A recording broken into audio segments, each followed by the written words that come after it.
Edge Nation. COVID-19 still has everybody on lock. People are out of work. People are still dying. People are still getting sick. And there isn't a vaccine in the near future. And they talk about reopening it. You have the public lynching of Ahmaud Abrery coming to light, reopening wounds of Trayvon Martin. You also have none other than 6ix9ine making a statement. I'm going to try to tie all these together with my perspective. I want you to comment below. I want to hear your thoughts. I want to give and take. Stay tuned.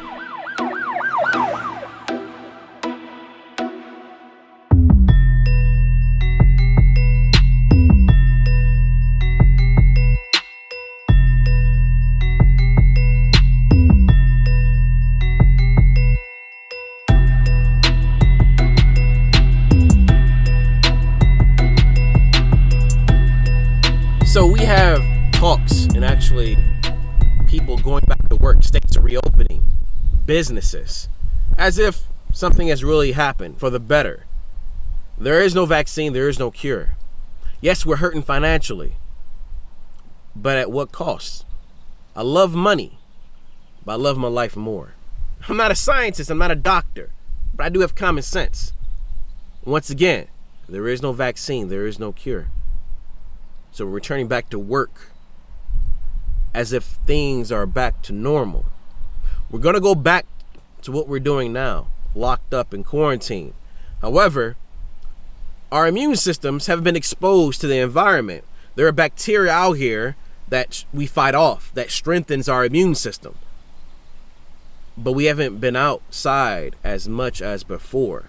Our children, our elderly population haven't been outside as much as before. So this 3 months of being locked up inside, our immune systems are weaker, believe it or not. So I believe it's going to be a second wave. And not only are we going to be back to where we're at now for a longer period of time, there's more than likely going to be more people sick. There's going to be more deaths, unfortunately. They were just talking about basically children dying from illnesses related to COVID-19. This is absurd. But then you have these racist people hunting and lynching without consequence, getting away for scot-free for 2 months, despite police, lawyers, and political figures knowing about this footage.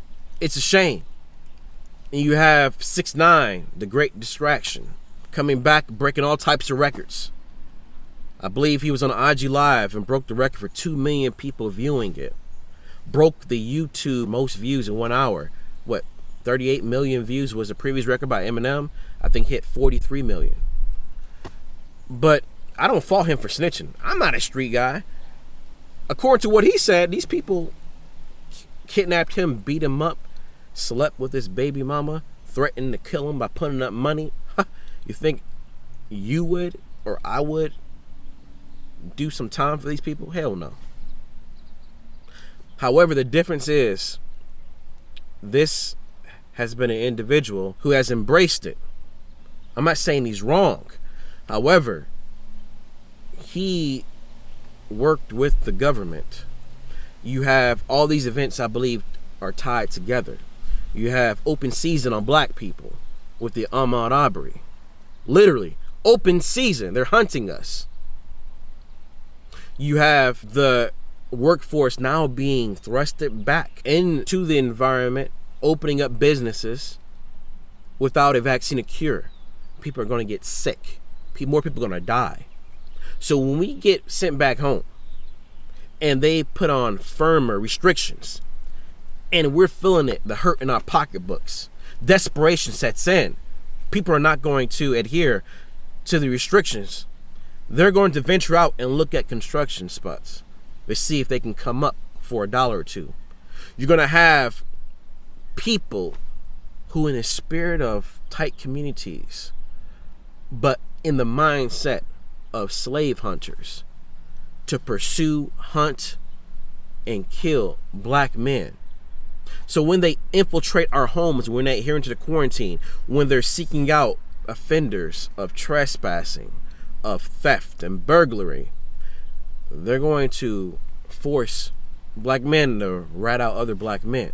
And in turn, lock all the black men up, and then amplifying and magnifying the hurt from your family to the next, leaving our homes without fathers and mothers, leaving our children childless so they can be led by people who don't have it out for the best interest for your children. People talk about depopulation as a theory. I don't know, but you don't have to kill people to lessen the population.